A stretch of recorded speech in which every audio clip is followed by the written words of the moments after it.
कहेंगे? आज आपने प्रोटेस्ट किया हरदीप सिंह पुरी के खिलाफ, क्या हरदीप सिंह पुरी इस्तीफा देंगे? देखिए, आज बड़े दुर्भाग्य की बात है कि हरदीप सिंह पुरी को तो छोड़िए, जब देश का प्रधानमंत्री जिस चीज़ में इन्वॉल्व हो, तो उसके जो सेनापति होते हैं, यानी कि उसकी जो कैबिनेट है, वो क्यों इस्तीफा देंगे? हमें तो ये सबक लेने वाली बात है कि जिन देशों के बारे में हम बात करते हैं, आज आपने देखा कि इंग्लैंड के अंदर अगर एक व्यक्ति का नाम आया, इस्तीफों की झड़ी लग गई।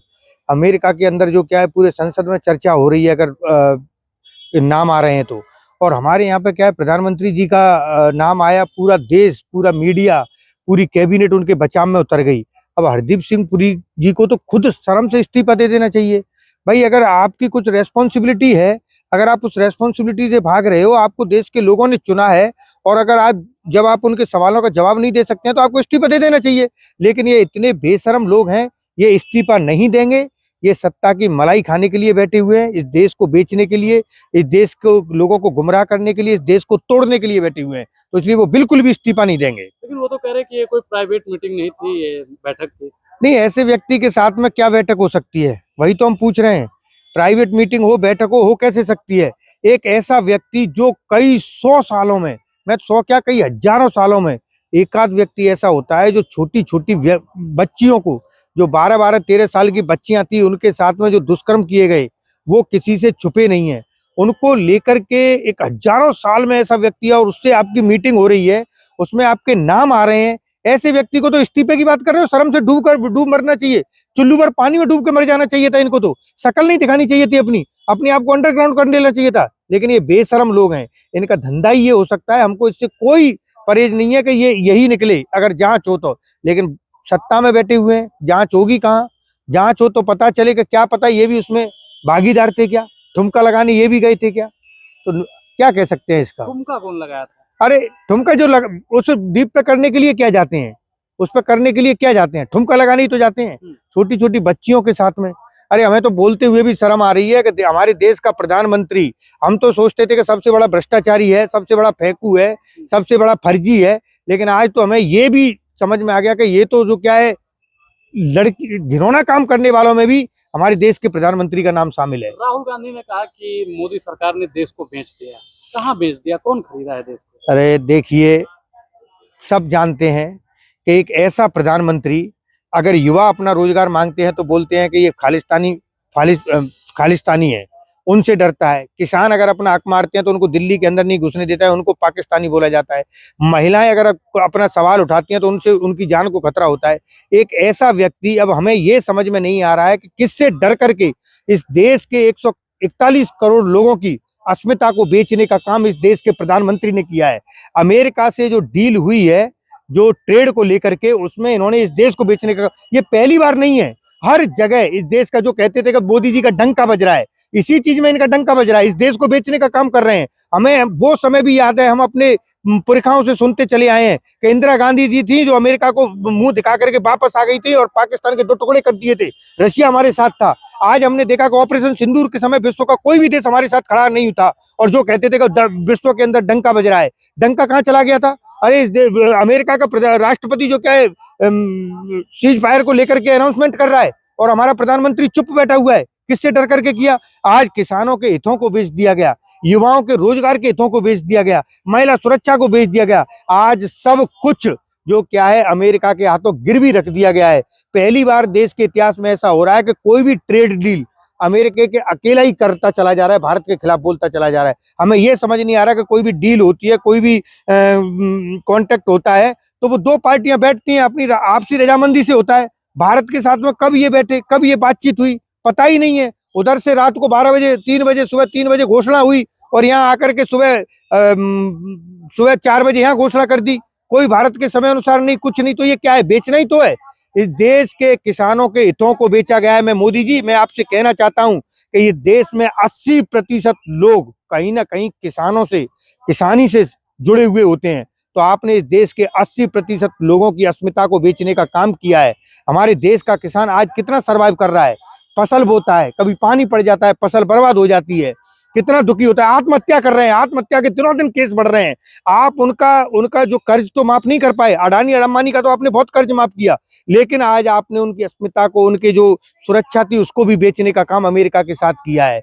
ये आपको जब तक आप मरोगे नहीं तब तक ये आपको बद्दुआएं मिलती रहेंगी किसानों की, उनकी बहन बेटियों की। क्यों? क्योंकि आपने हर किसी के साथ अन्याय करने का काम किया है। जो आपसे न्याय मांगता है आप उसको ही बेचने का काम करते हो। अगर देश की महिला पहलवानों ने अगर आपसे न्याय मांगा तो आपने उनको बदनाम करने का काम किया। किसान आज आपसे ये पूछ रहे थे कि 2022 तक आय दुगनी होनी थी, वो आय दुगनी क्यों नहीं हुई? तो उसके लिए आज आपने क्या किया कि उनकी अस्मिता को ही बेचने का काम कर दिया। अब उसके बाद किसानों की आत्महत्या में देखना कितनी बढ़ोतरी होती है। मैं निश्चित तौर पर कहता हूं कि ऐसा देश का प्रधानमंत्री हमें नहीं चाहिए, इस देश के किसी भी व्यक्ति को नहीं चाहिए। अब ये जबरदस्ती वोट चोरी करके सत्ता में बने हुए हैं, इनको जनता वोट नहीं दे रही है।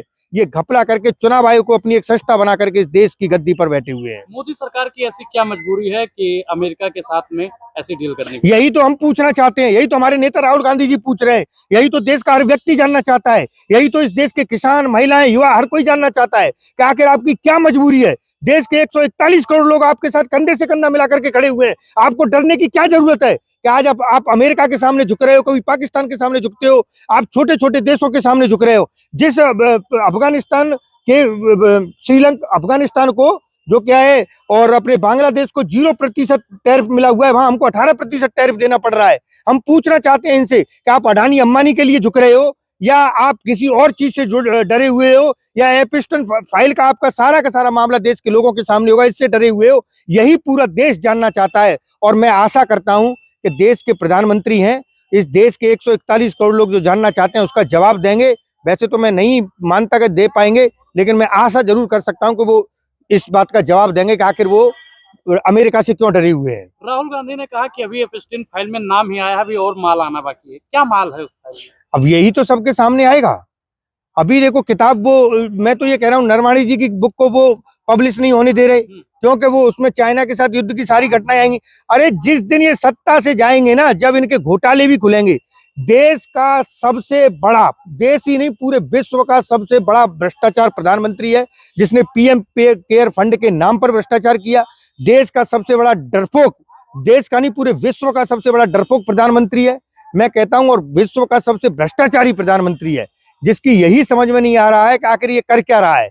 मैं जब इनकी फाइलें खुलेंगी ना, आज सरकार है, सत्ता इनके हाथ में, पुलिस इनके हाथ में है, सारी संस्थाओं को इन्होंने बंधक बना रखा है। हमने देखा देश के इतिहास में पहली बार सीबीआई के कार्यालय को दिल्ली पुलिस ने घेर लिया।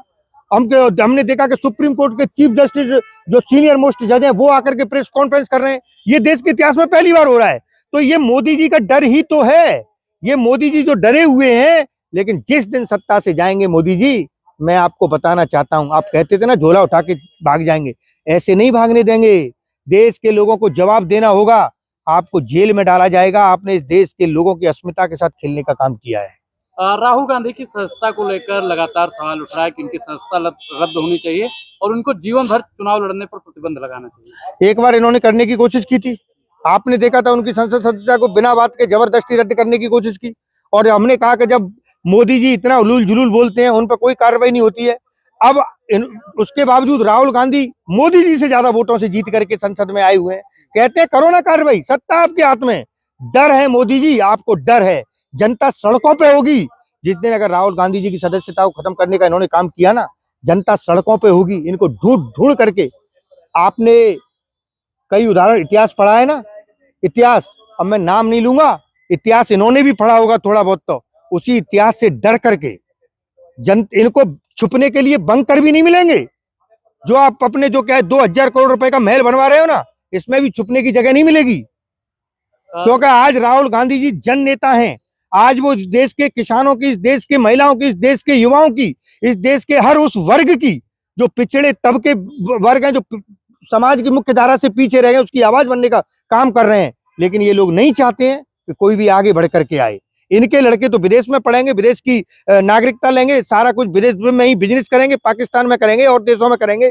लेकिन इस देश का युवा नहीं बढ़ना चाहिए, उसके हाथों में ये लाठी पकड़ाने का काम करेंगे। लेकिन भाजपा के नेता तो राहुल गांधी जी को लुच्चा कह रहे हैं। अरे जो लुच्चे, जो एक कहावत है कि जो जैसा होता है उसको वैसा ही दिखाई देता है। हमने देखा है कि कौन लुच्चा है और कौन नहीं है, कौन पढ़ा लिखा है और कौन अनपढ़ है। इसीलिए कहते हैं कि पढ़ाई लिखाई बहुत जरूरी है, पढ़ना चाहिए, समाज के लोगों से मिलना चाहिए। अब जिन लोगों ने पढ़ाई नहीं हो, फर्जी डिग्रियां ली हो, एंटायर पॉलिटिक्स के विद्यार्थी हो और उनकी एक पूरी सभा हो, तो वो तो सब उन लुच्चों को तो लुच्चा ही दिखाई देगा। नाम आ रहा है हरदीप सिंह पुरी का, एपिस्टल फाइल में नाम आ रहा है मोदी जी का और लुच्चा राहुल गांधी है। वाह भाई वाह, गजब के लोग हैं।